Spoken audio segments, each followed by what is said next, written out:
As lesões têm inúmeras causas. A gente pode classificar primariamente em causas exógenas, relacionadas ao meio ambiente e ao externo do organismo, e causas endógenas para causar lesões, causas do próprio corpo. Entre as causas de lesão exógena, a gente tem agentes físicos, como radiação, calor em excesso, frio em excesso, agentes químicos, medicamentos, mesmo produtos naturais administrados de forma incorreta, produtos químicos em si, agentes biológicos, vírus que causam danos às células, fungos que causam doenças, inúmeros tipos de lesões causadas por esses micro-organismos, bactérias também. Desvios de desnutrição, então a pessoa ou não consome uma quantidade de nutrientes adequado, não fornece nutrientes adequados para esse organismo, ou não tem um suprimento sanguíneo adequado para aquele local. Isso por falta de oxigênio, por exemplo, em altas altitudes, o ar é mais rarefeito, tem menos oxigênio, isso a gente já tem um desvio de oxigênio para as células, temos adaptações, mas se isso for muito intenso, a gente já tem problema, né? E temos também as causas endógenas, então as causas do próprio organismo, o patrimônio genético,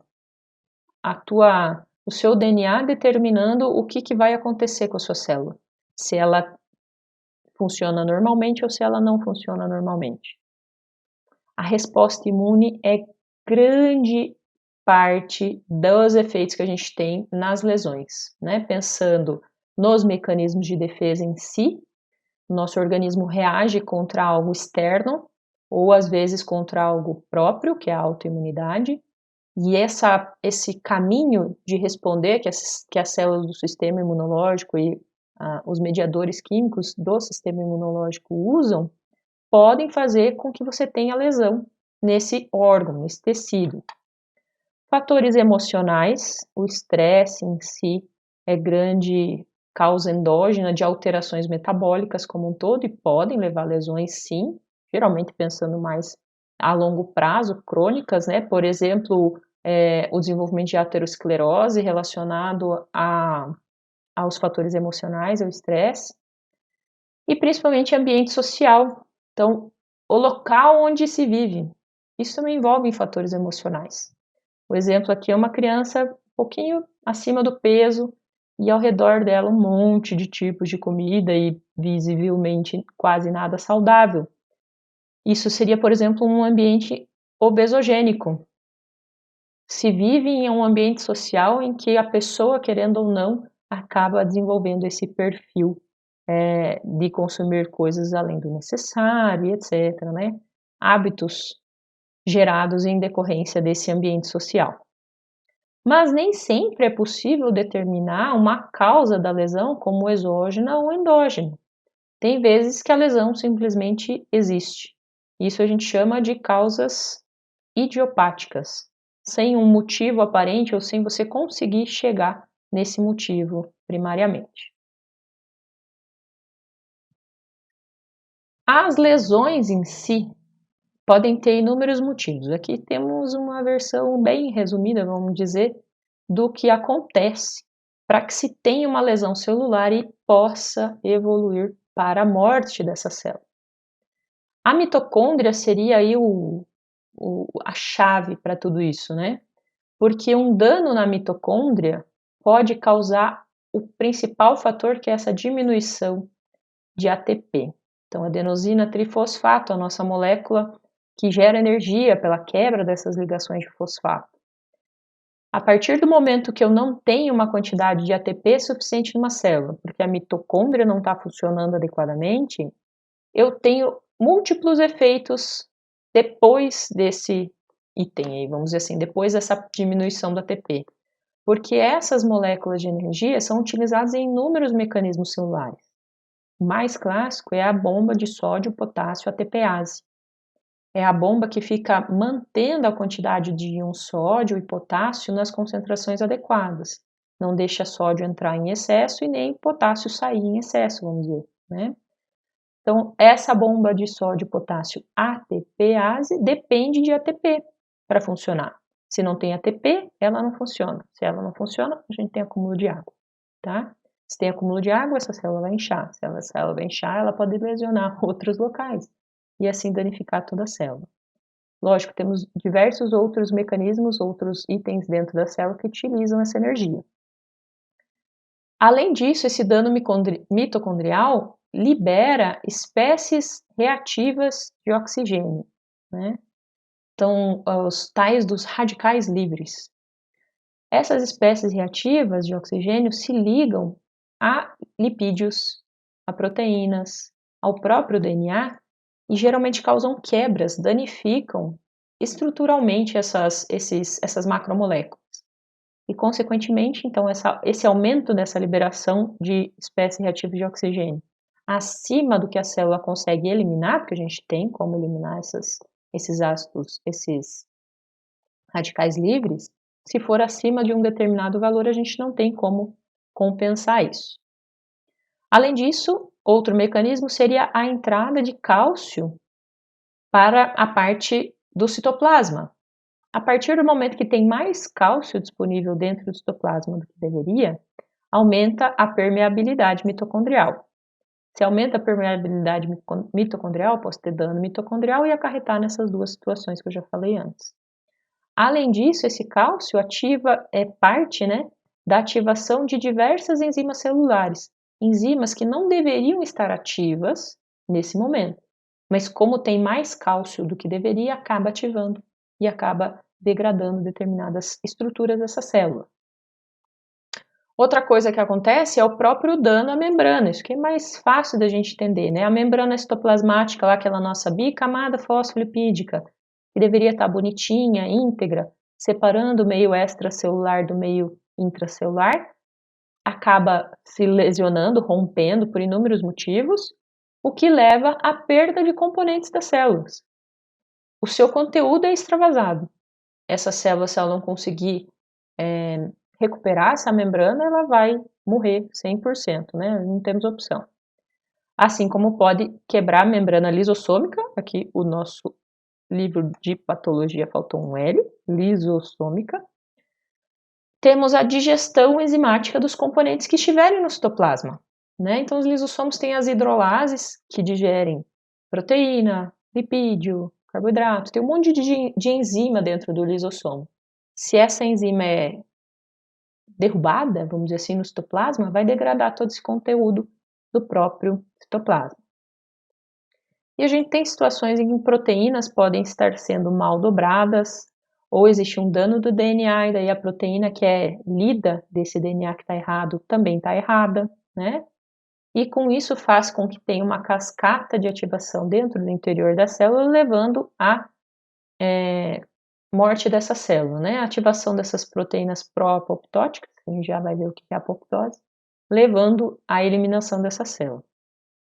De todos esses mecanismos, você me pergunta, professora, qual que é o mais importante? Primeiro, com certeza, a redução de oxigênio. Porque sem oxigênio eu não tenho ATP, sem ATP eu não tenho o funcionamento da célula adequadamente.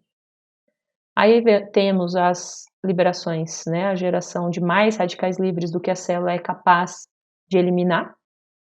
E temos grande parte dos nossos quadros que a gente vê em patologia através do envolvimento de respostas imunitárias.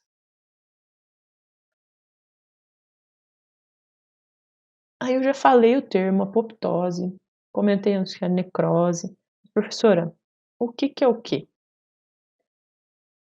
Tanto apoptose quanto necrose são tipos de morte celular. Quando uma célula, uma unidade funcional morre, ela pode morrer ou por necrose ou por apoptose. Vamos pensar primeiro na necrose, que seria, digamos, a tragédia da célula.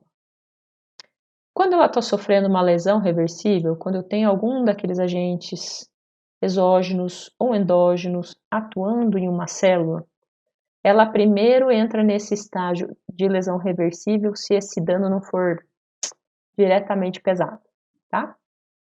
Então, nesse momento, ela está num estado ainda de possível recuperação.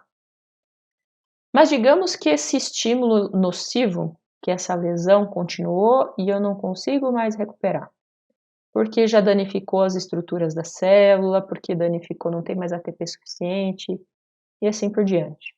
Aí eu começo a ter alterações morfológicas características da necrose, que são a presença de figuras de mielina, bolhas de membrana, tumefação de organelas, tá? A gente vai ver futuramente. E essa lesão progressiva gera efetivamente a morte celular por necrose. Então, o que é essa necrose? Essa célula está num estresse tão grande, está numa lesão tão grande, num estímulo nocivo tão grande, que ela rompe. A membrana citoplasmática rompe, as membranas das organelas rompem, o núcleo rompe, né, a carioteca. Aí pensa comigo, que meleca que vai ser, né? Que meleca. Porque tudo que está aqui no interior da célula está sendo eliminado, está sendo liberado. Então não esqueça que essa célula que estava normal, que está lesionada, está do lado de outras células que também estão sendo lesionadas ou que serão lesionadas pelo extravasamento desses conteúdos da célula que se rompeu. As enzimas lisossomais estão caindo aqui ao redor, conteúdos da célula que não deveriam estar sendo liberados. Então, com isso, essa necrose é uma morte desorganizada e a gente considera ela sempre como patológica. Se tem necrose, é porque eu tive uma lesão. A célula não teve alternativa. Ela começou a sofrer uma lesão, perder função, chegou no ponto de não retorno e não vai conseguir se recuperar. Cada vez mais a lesão vai ser cada vez maior até que eu tenha essas alterações morfológicas claras da necrose. Outra característica muito importante é que quando eu tenho necrose, eu tenho inflamação. Eu tenho ativação do meu sistema imunológico para vir limpar essa área, vamos dizer assim. E esse processo de vir limpar essa área, primeiramente, pode até gerar mais dano. Com o passar do tempo, com a resolução disso, eu tenho aí a limpeza dessa área de necrose, vamos dizer assim. E o que tem de diferente para apoptose? Então, a célula normal está lá bonitinha, de repente deu o prazo de validade dela. Ela não está mais conseguindo manter a sua atividade normal, as organelas não são mais suficientes, o DNA não é mais, já encurtou os telômeros, não consegue mais multiplicar essa célula. Ou ela pode até estar infectada por vírus e receber um sinal, falaremos disso depois. Então, essa célula aqui chegou no prazo de validade. E ela vai ser induzida a morrer. Essa forma de induzir a apoptose, temos mais de uma forma externa, digamos, e uma forma interna, faz com que a célula morra de uma forma organizada. Sabe a pessoa quando morre e faz um testamento?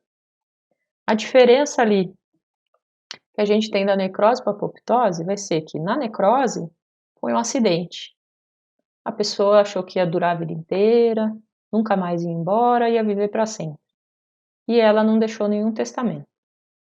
A apoptose, a célula já está sabendo que ela vai morrer. Então ela organiza tudo antes dela ir embora. Ela já pagou as contas que tinha que pagar, ela já deixou tudo nomeado para quem tem que nomear, deixou tudo organizadinho. E essa apoptose, então, vai ser uma morte celular programada, tá? Ela não só é programada, como ela é muito organizada, se eu for comparar com a necrose. Essa organização é o quê? Eu começo a ter involuções de membrana, essas bolhas aqui vão se formando porque dentro do citoplasma eu tenho uma desorganização do citoesqueleto e vão se formando pequenas bolhas chamadas de corpos apoptóticos, pequenos fragmentos dessa célula, com restos celulares ainda íntegros. As organelas vão se fragmentando também, mas de forma organizada, sem a digestão enzimática, sem a destruição desse material. Esses corpos apoptóticos aqui são cada vez menores, vão se diminuindo, vão diminuindo, vão mantendo as suas membranas citoplasmáticas ao redor, bem organizadas. Isso permite com que os fagócitos, as células que fazem fagocitose, por exemplo, os macrófagos, consigam fazer a fagocitose dessa célula de uma forma super organizada, super adequada. Quando uma célula morre por apoptose, vem o fagócito, faço fagocitose disso aqui e limpa essa área muito rapidamente, em minutos. Essa apoptose pode acontecer em um volume grande de células, né? Por exemplo, na embriogênese, que a gente vai ver em aulas futuras, mas também pode acontecer de uma forma muito pontual, uma célula morrer por apoptose e ser limpa. Já na necrose, geralmente eu não tenho isso, são várias células que estão morrendo. A área que está morrendo é grande.